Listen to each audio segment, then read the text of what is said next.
AQSh yaqin kunlarda Eronga zarba berishi mumkin. Bu haqida Bild nashri AQSh Markaziy razvedka boshqarmasining sobiq ofitseriga tayanib xabar bermoqda. Uning aytishicha, yaqinda Oq uyda bo'lgan yig'ilishda Eronga qarshi harbiy operatsiya o'tkazish qarori qabul qilingan va hujum kelasi hafta boshidayoq amalga oshirilishi ehtimoli mavjud.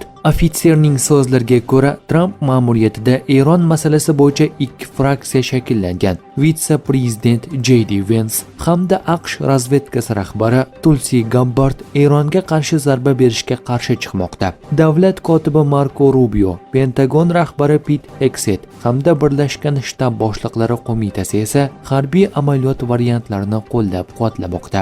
AQSh rasmiylari hozircha bu masalaga izoh bergani yo'q. Eron yadroviy dasturi bo'yicha diplomatik muzokaralar esa davom etmoqda.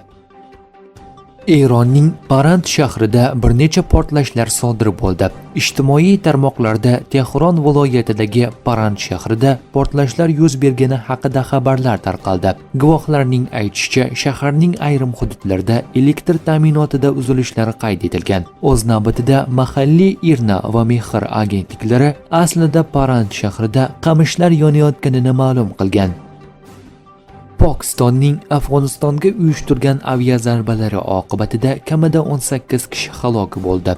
Bu haqida BBC Afg'oniston rasmiylariga tayanib xabar bermoqda. Zarba mamlakatning Nangarxor va Paktika viloyatlariga berilgan. Pokiston axborot va radio eshittirish vazirligi bayonotida aytilishicha, hujumlar Tehrik-i-Tolibon Pokiston hamda IShIDning Xorason viloyati terrorchilar guruhlari a'zolari va ularning bo'linmalariga qarshi qaratilgan.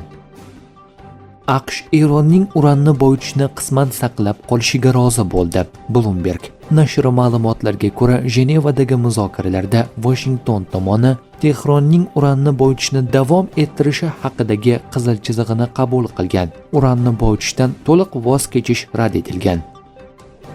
Oyatulloh Xomanaiy har ehtimolga qarshi o'ziga voris qidirmoqda. The New York Times. Eron oliy yetakchisi mamlakatning yuqori martabali rahbarlari, jumladan o'zi halok bo'lishi mumkin bo'lgan holatlar uchun bir necha bosqichli keng qamrovli favqulodda harakatlar rejasini ishlab chiqishni buyurgan deya yozmoqda nashr. Shuningdek, Xomanaiy o'z vakolatlarining bir qismini yaqin safdoshlari zimmasiga yuklagan. Ular Oyatullohning halok bo'lishi yoki o'g'irlab ketilishi holatida 4 nafargacha ehtimoliy o'rinbosarni aniqlashi kerak bo'ladi. AQSh armiyasi Dark Eagle gipertovushli raketa tizimi tasvirlarini e'lon qildi. Biroq keyinchalik ularni hech qanday izohsiz o'chirib tashladi.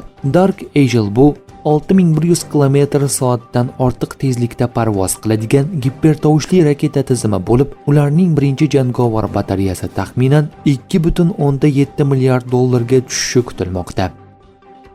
Oyatulloh Xomanaiy Eron, AQSh va Isroil bilan ehtimoliy urushga tayyorgarlik ko'rayotgan bir paytda milliy xavfsizlik rahbari Ali Larijoniyga muhim vakolatlarni topshirdi. The New York Times nashrning manbalariga tayanib xabar berishicha, Larijoniy amalda xavfsizlik sohasidagi asosiy amaliyotlar, harbiy va diplomatik harakatlarga rahbarlik qilmoqda hamda prezident Pezeshkionni ikkinchi planga surib qo'ydi. Larijoniy Eron qurolli kuchlarini yuqori jangovar shay holatga keltirdi. Strategik nuqtalarga raketa tizimlarini joylashtirdi. Harbiy mashg'ulotlar o'tkazdi va urush vaqtida tartibsizliklarni bostirish uchun ichki xavfsizlik kuchlarini tayyorladi deya yozmoqda The New York Times.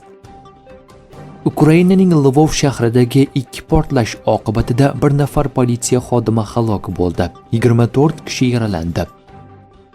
Uitkov Putin bilan uchrashuvlarda har doim rostgo'y bo'lganini aytdi. Putin men bilan muloqotda har doim rostgo'y bo'lgan. Men bu haqida gapirganimda tanqidga uchrayman, lekin bu haqiqat. U menga o'zining qizil chiziqlari qayerda ekanligini aytgan, dedi Trumpning maxsus vakili. Yaqin orada Ukrainada tinchlik o'rnatilishi bo'yicha yaxshi yangiliklar bo'ladi. AQSh prezidentining maxsus vakili Steve Uitkov.